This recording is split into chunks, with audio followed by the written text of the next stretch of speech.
Your brother, your friend, your dietitian, back again for another installment. Inspirit Nutrition. Books that changed my life.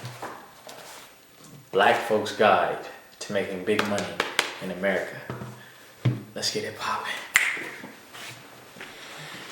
Firstly, I want to say that this book, this guide, is good for anyone of any race that wants to build wealth in America. So for my people out there, my viewers, or anybody's watching that is interested in Rich Dad, Poor Dad, interested in 4-Hour Work Week, interested in Think and Grow Rich, interested in any other books out there that are about building wealth and making money, you could pick this up and you should pick it up. This book changed my life because it's one of the best, most phenomenal books I've read that deal with making money in America or making money in general. This book was written in the late 70s, early 80s. A lot of these books from back in the day were good because they gave it to you raw, uncut. It wasn't a gimmick. It wasn't a get rich quick trying to get on the New York Times bestseller list. It was like straight game. Reading this book is like talking to an uncle you never had, talking to a financial mentor you didn't have. It sets your mind in the right framework and it refashions your ideas of wealth. That's one thing that this book really did for me, was it changed my idea of wealth. What is wealth? He redefines wealth. Another thing that this book did, the author is really great at being straightforward. He got a degree, I think he has like a PhD, a doctorate in economics or education, master's in education and economics, and then like undergrad in education and economics. So he has the educational side, he has the degree side, but then he comes from not street. It's not like Sister Soldier kind of like lingo and things like that, but he gives it to you straightforward in a blunt manner to where, like I said, you feel like you're talking to an uncle that you didn't have or you never had. So he redefines wealth. That's one of the first things he does. Another thing that he does is he talks about the attitudes, characteristics, and belief systems that are holding black people in poverty. The thing is that these characteristics are holding anyone all people in poverty that are in poverty. They share these characteristics. They're just running rampant in the black community, in the Moorish, African American, whatever name you want to utilize, community. And so he addresses that. He comes with a specific remedy. He lists all the different self-limiting beliefs that it takes education to reach wealth and abundance. We don't deserve wealth and abundance. Only white people or certain classes of people deserve wealth and abundance. Wealth is evil. Money is evil. He redefines all these things, and he talks about above anything that's going to determine your success is your attitude towards money, work, and life in general. Your only limitations on your mind, on your pocketbook, and on your bank account is what you believe. What you believe you deserve, what you believe is clean, what you believe is correct, what you believe is possible. I remember my father told me, I was sitting on one of my couches. It was at a different location, but he told me that I can make $20,000 a week. And he was breaking down the actual numbers on how I could make $20,000 a week, doing the mathematics, the arithmetic in his head. He's really good at doing math like that. So I'm trying to follow him, and then he hits me and says, "Then you can make $50,000." I started getting dizzy. I almost fell off the couch. Why? Because my father had no limitations in terms of the money consciousness. He knows that if you can make $1,000 a week, you can make $20,000. Right? There's a lot of people who make $1,000 a week. It's 52 weeks in a year. That means a person will make $52,000. So you're telling me you can make $1,000 a week, but you can't make $20,000. Conceptually, it doesn't make sense. It's the only limits that you place on yourself, or the only limits that exist are the ones you create for yourself. Whereas if you're making $10,000, you're making $10,000 a week, you're making $520,000 a year. You're making $20,000, you're making per week, you're making $1,040,000 a year. There are no limitations, and he explains that. He breaks it down here. It's all in your mind.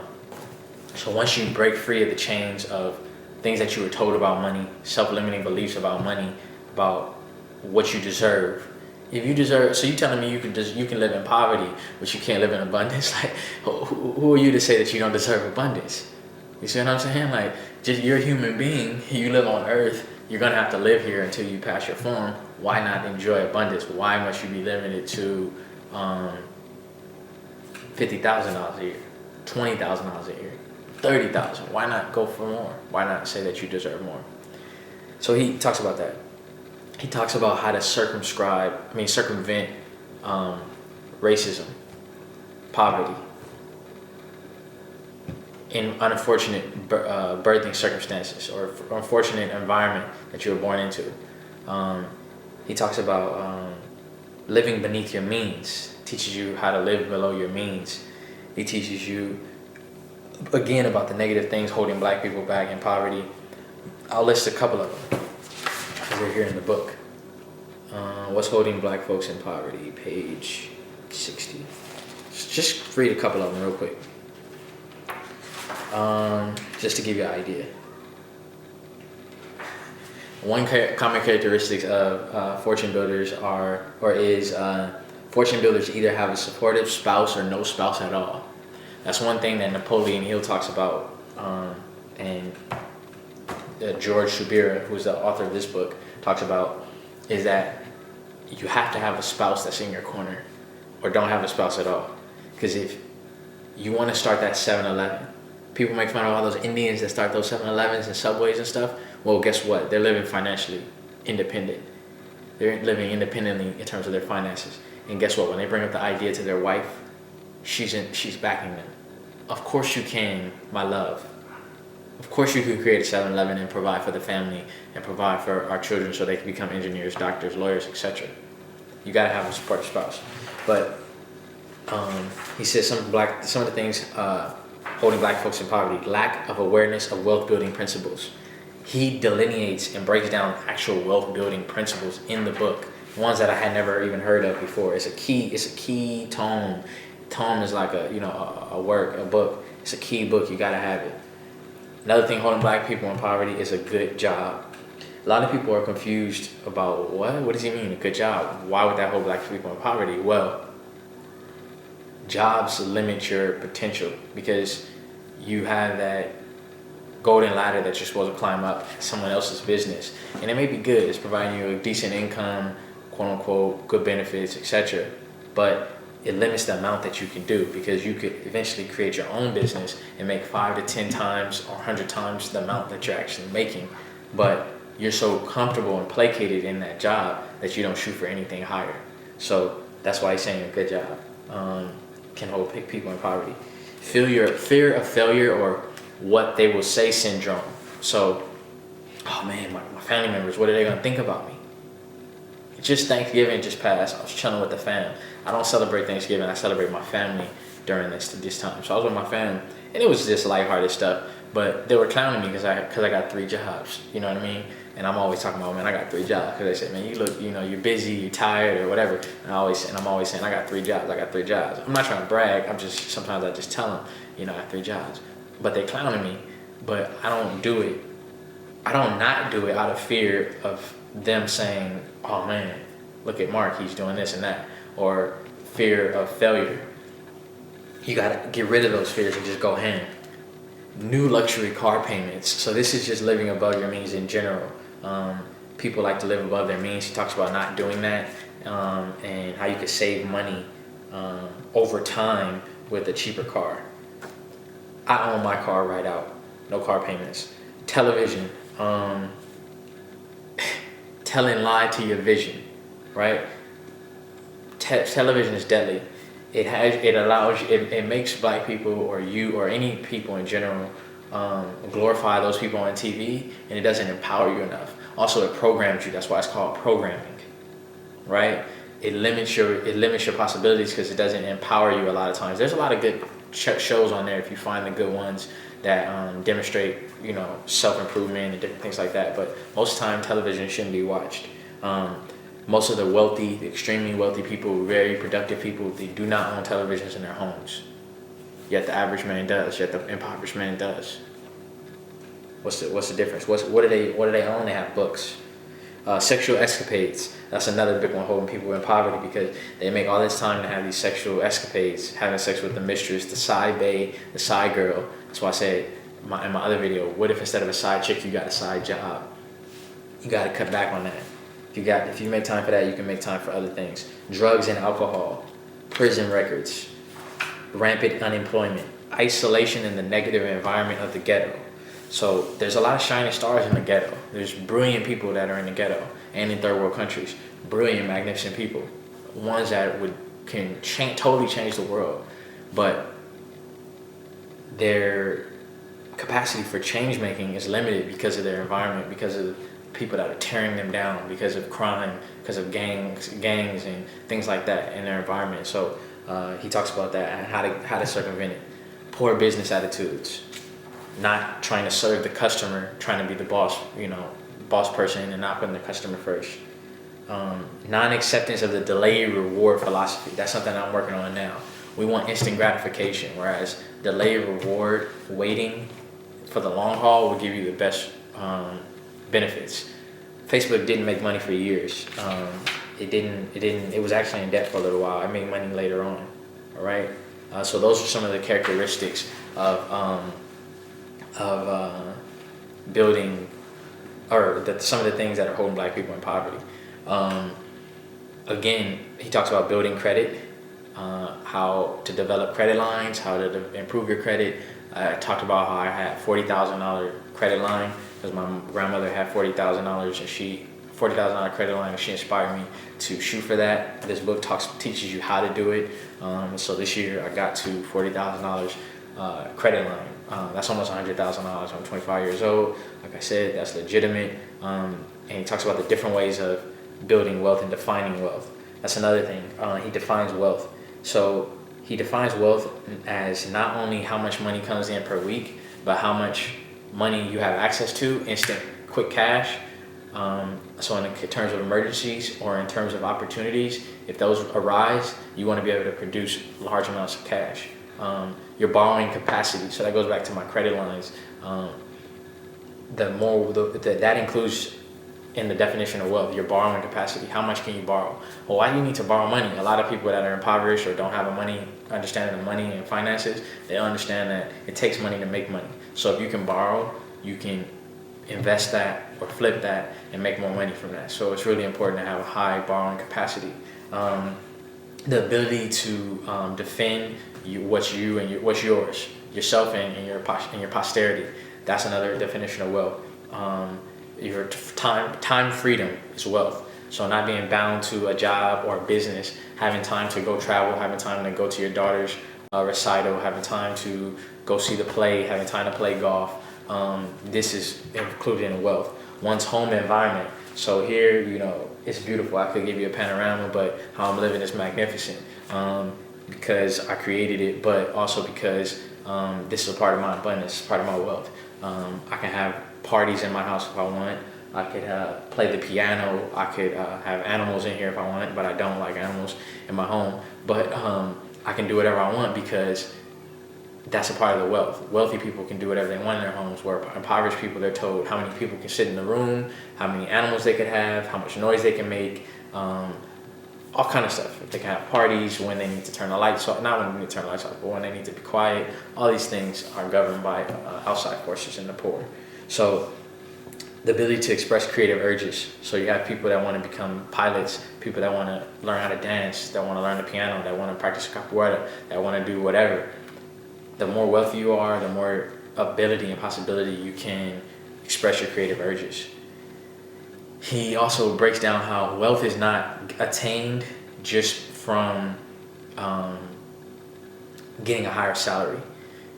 You can get more tax shelter, meaning you pay less in taxes. If you pay less in taxes because you have tax shelter, you keep more money in your pocket. That's a form of building wealth because you're creating a situation where you pay less taxes and you get more money. The wealthy don't pay a lot of taxes. The poor pay the most taxes. Now, proportionally, the rich pay, proportionally, the poor pay more taxes, but in dollar amounts, the rich pay more taxes. But proportionally, the poor pay more. So the poor will pay like 30% in taxes, 25% in taxes. 35% of their money goes straight to taxes. Whereas the rich, they have, what is it called? The wealthy have, it's on the tip of my tongue, unearned income, which is taxed differently, capital gains, which are taxed differently. They do refinancing, and they don't even have to pay taxes on that money. There's a lot of different ways of getting around paying taxes or prolonging paying taxes. So you can pay taxes in 10 years from now as opposed to having to pay it up front. So that's one way of building and increasing wealth. Expanding one's borrowing capacity or expanding one's credit. Like I talked about this year, I expanded my credit from $2,000 credit line to 40 G's. So that I'm increasing my wealth in that aspect. And this was from reading the book, studying the book.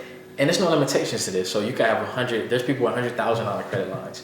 There's people with $500,000 credit lines. And there's people with black cards that's just unlimited, basically. They have unlimited credit. They can do whatever they want. Jay-Z talks about that. He says, like, I forgot the exact line, but he's like, I got unlimited credit, or my credit is limitless, or something like that. Like, so you can just keep going and keep building on this. But you got to have the knowledge. You got to have the science to it. And it's easy. It's simple. It's straightforward. You got a young brother right here, your brother, your friend, your dietitian, showing you that it's possible. I talk about in my videos how my father didn't graduate from high school. My mother didn't graduate from high school. She got a GED, bless her soul. But I come from, my mother passed away when I was a teenager. My dad, selling cocaine and going eventually, before I didn't talk about it, but eventually being incarcerated, arrested for that. So anything is possible. If you're from the bottom, you're from the middle, from the top, it's all an illusion because you're a child of the Most High. You can create anything. You can do whatever you want. So then he doesn't talk about it in here, but it's something I learned from my mentor. And I kind of learned it just from my studies is business lines of credit. So not only can you have a personal line of credit, but your business that you create can actually have a line of credit. And then that's limitless as well. What are other ways of building wealth? We said tax shelter, saving money on taxes, credit lines. Also, how much money can I actually save? So a lot of people talk about, oh man, I got this income, or I got this salary, but it doesn't matter about what you make. What counts is what you keep. So this year, I'm going to be saving. First of all, I've started saving more money already, but next year I'm going to be saving immense amounts of money because of ways I've set things up. So I'm increasing my wealth. I'm increasing my net worth because I'm saving. I'm building money, building wealth, building abundance because I'm saving a lot, expanding the credit, and I'm not paying as much taxes as I was paying before. I'm going to be paying way less taxes because of different methodologies that he talks about in this book, right? What are some other things he does? He goes over developing a positive attitude towards making money. How do people who have money get the money?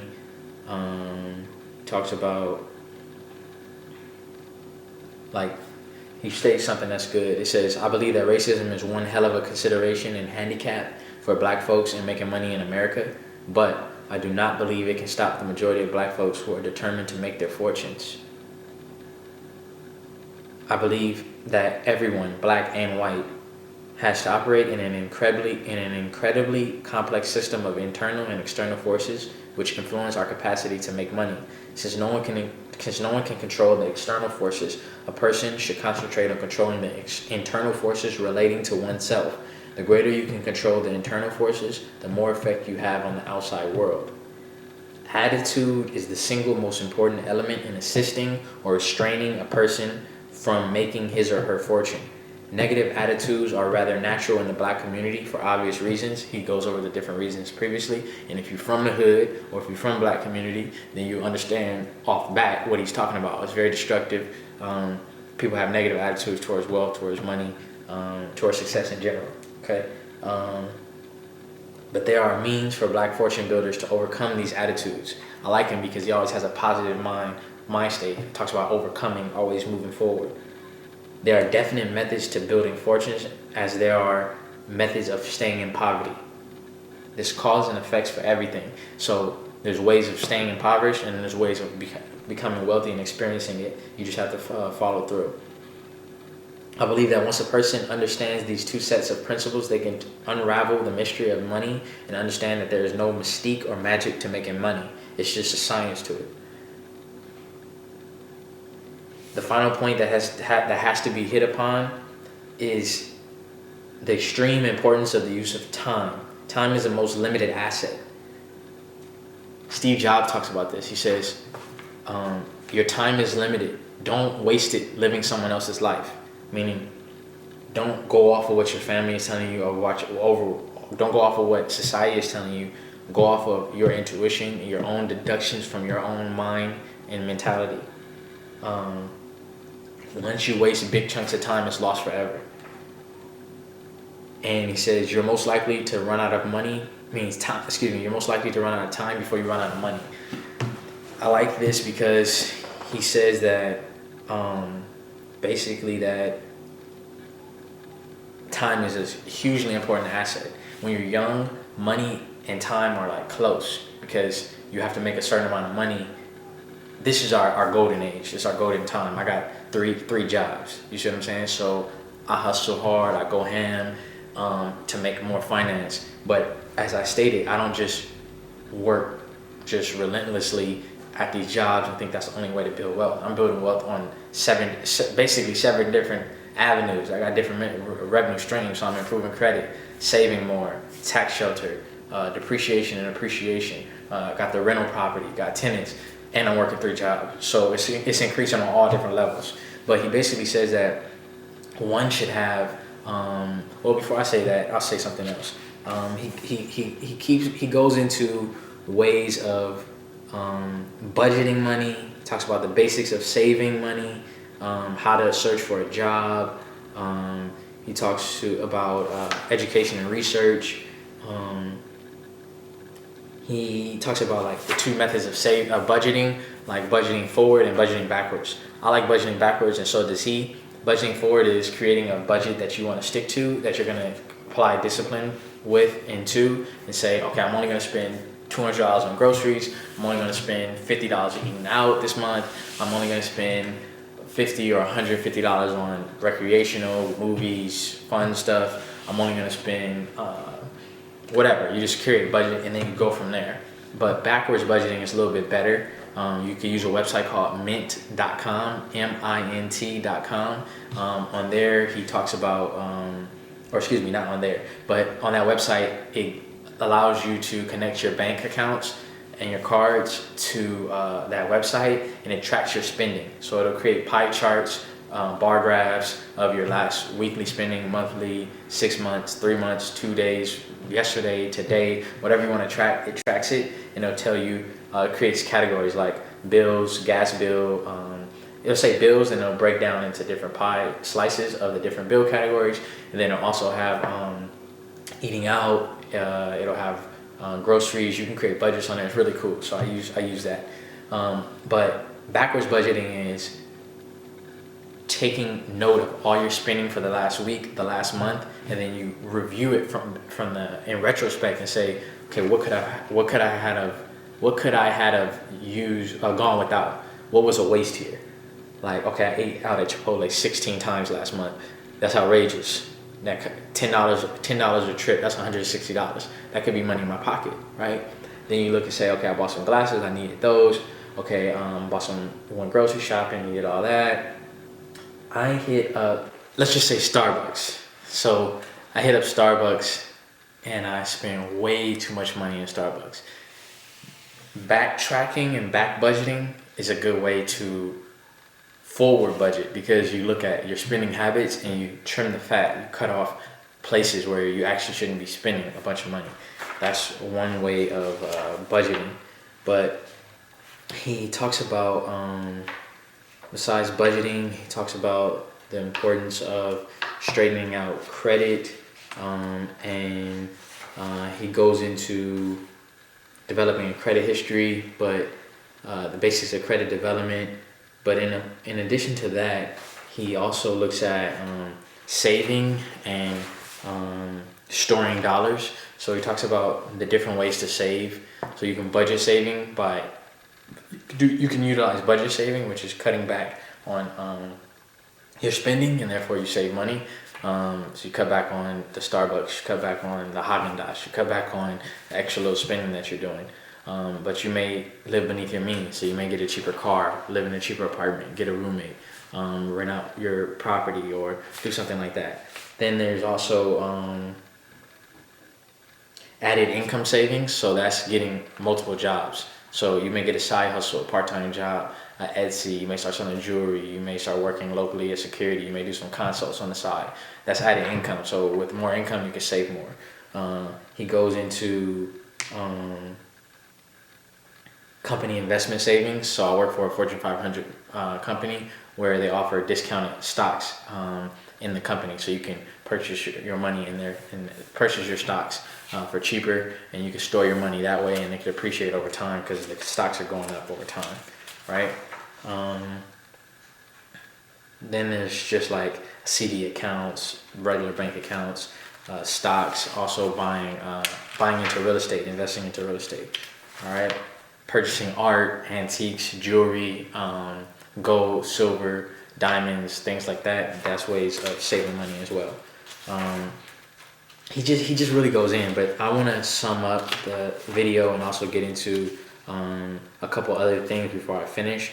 The one of them being the basics of taxes. He covers the basics of taxes, how to get a tax write-off, a tax deduction, what is a tax deduction, how to pay less money in taxes legally and correctly, how the wealthy don't pay a lot in taxes, and the importance of record keeping, because if you're going to have a record, if you're going to be writing things off as a tax deduction or tax deductible, you have to have everything in record. So if the IRS wants to see anything, you have to be able to back it up. It talks about home development and how a lot of people build wealth through real estate, and he gives you some ideas on that, which are very invaluable. Then he talks about developing a team. So a lot of people don't realize that they need a lawyer that specializes in taxes. If you're getting into real estate, a real estate lawyer, an accountant that specializes in saving you money, and a real estate agent or a broker, a stockbroker. You need these different people on your team, financial advisor, etc., to really build your wealth. People say, where the hell am I going to find these people? Little by little, step by step, you'll start exposing yourself to this information, and you'll find the people that you're looking for. So he talks about the basics of team development, staying creative, but I want to get into my favorite part, which is the action plan. I don't even know if you can see it, but it says the action plan there.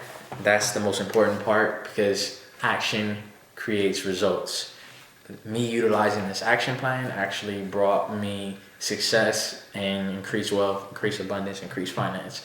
So this is the second part of the book that I like the most, and I want to talk about it. Right. The second part is the action plan. This is one of the most important parts because the purpose of the action plan is to give the reader a chance, the student a chance, the novice a chance, the neophyte a chance, to the initiate a chance to apply all the information. Knowledge is best used applied, because the only thing that's going to change your environment, the only thing that's going to change your financial reality is ultimately action, because thought is action on the mental plane, or on like the plane of consciousness, but action is the fruition of ideas and of thoughts. Work is the fruition and fulfillment of potential, of human potentiality. So you have to act you have to work like hell in order to get things done. So in order to act, you must think first, have ideas, gain knowledge, research, education, change your attitude, change your philosophy. Then you have to plan, have a sound plan. Then you have to act and bring it to fruition, bring your goals and your objectives to fruition. So the action plan. In the book, when you read it, he's going to give you all kind of crazy ideas, crazy things that you never heard about wealth, and you're going to have to figure out how I'm going to start building wealth. So the first thing he says is self-assessment. Self-assessment is looking at all your talents, all your capabilities. What am I doing? What do I have that I could take advantage of? What am I doing that I could do more of? And you assess yourself from there. What talents do I have? What sleeping dormant abilities do I have that I'm not utilizing? What can I convert into money? Can I be babysitting for me, I'm a dietitian, so I started consulting different places and making more finance that way. I have a really keen ability to analyze and critically think, and so I'm starting to use that to my benefit to make money and to make money for other people. So and when you make more money for other people, the more you give, the more you get. So that's how a lot of people, stockbrokers, real estate investors, big business guys, they create value for other people and they make money off of it. That's a law of abundance. You give and you receive. So Mark Zuckerberg is helping out billions of people with his app and with his website, Facebook, and in return he gets billions. Oprah inspires millions, and so she gets millions. That's the way the universe works. Okay, look at your assets, your job, your talents, your free time, your interests, your goals, and your habits, and you just assess yourself. This one is the craziest one that I love. Double up your work efforts. Basically he's saying thinking and assessing are important, but nothing really changes until the level of work and the product of work changes. So he's saying now use all your spare time to actually make money via working a second job. He's saying everyone should double up on their work efforts. You shouldn't be working only 40 hours a week. You should be working 70 to 100 hours a week. It seems crazy, but a lot of the most wealthy, a lot of the most successful people do this now. Warren Buffett. There's a young lady, she's a young billionaire. She dropped out of Stanford, I forgot her name. She's vegan, and she does it's called Theranos, I think her company is called. It basically tests people's blood with just a prick of their finger, and she can test that they have they're gonna have high cholesterol down the line, risk of cancer, risk of diabetes. She's super young. She's about my age. She's a billionaire, and she's super dope. But she spends a lot of hours working. So does Elon Musk. He has videos talking about how entrepreneurs need to work 100 hours a week. So these are the great people are agreeing with this. So what did I do? I got 2 more jobs. Went out and got other jobs. So now instead of just having 1 job, I have 3 jobs. But it's phenomenal because he talks about the different things that you can do with extra income. You can start developing a real savings account. Now, since I have multiple jobs, I get paid every week. It's way better than having to live paycheck to paycheck. I'm still building my wealth, but every week you're getting money in the account. And you can actually start saving now, and you can actually start building up a fat savings account, right? Immaculate credit or a zooming credit rating, a high credit rating. Now instead of living, on the fringes of society in poverty, now that you're working 2 jobs, one at night, or you could be doing consulting. I have a whole video called what if instead of a side chick you got a side job. I'm not gonna go too deep into how to get side jobs, different kinds you can get and all that. You can watch that video. But you develop immaculate credit, you create a natural budgeting system because your time is spent working. You don't have time to just splurge and spend it on non-essentials. Nest egg development. So it says, ultimately this book is about starting a business, getting into real estate. That's the goal, is to become financially independent. So it talks about nest egg development or investment capital. You start having enough money to invest in a small business or to start a business. You start developing business hours. So like I said, a lot of the great business people actually already keep these kind of hours where they work 70 hours a week, 100 hours a week. They work crazy amount of hours, but they do what they love. And you are already used to that because you've been working multiple jobs. So when it's time for you to start your own business, you'll be ready to work hard as hell. Being able to buy the roof over your head. Instead of living in an apartment, you can actually purchase home or even purchase rental properties for other people. It's nothing like having a roof over your own head and you knowing that it's yours. The maximum use of time. Let's see. It talks about not wasting time. It's talking about using all your time to be productive, right?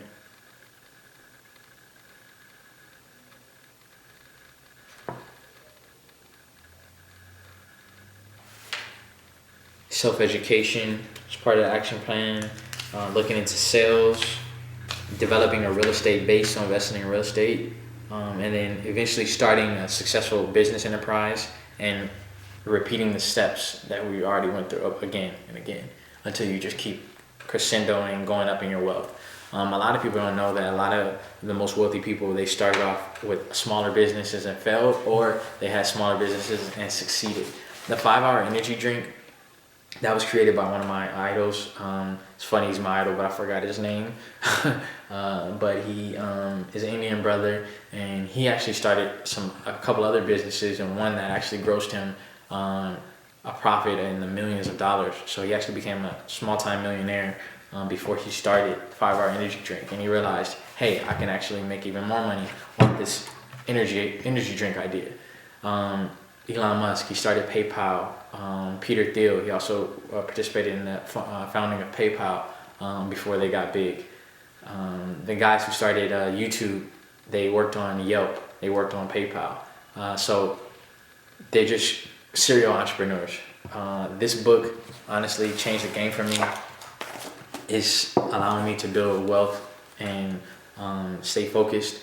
The last part is attitude. I would say is the most important part, because although you may start building this, following the action plan, you can get tired. You can get tired of people discouraging you. You can get tired of being the only one kind of living this lifestyle, working multiple jobs, working crazy hours, stacking cheese, making investments, reading, programming yourself. You have to program yourself. You have to listen to positive things. You have to watch positive things. You have to listen to good music, positive music. You have to hang out with good company. I like the feminine energy, so I like to spend time with my female friends that are traveling the world, that are learning different languages. And it's not just to sleep with these people. You know what I'm saying? I'm trying to practice sexual discipline. But it's more so about having beautiful people around you that support you, that want to see you do well and that are doing well for themselves. So those are all things you need for success. Another thing is physical exercise. I lift weights and go running, jogging, sprinting. That keeps me going, keeps me with the fighting edge. So your brother, your friend, your dietitian, this is a long ass video because it's one of the most important books I've ever read in my life.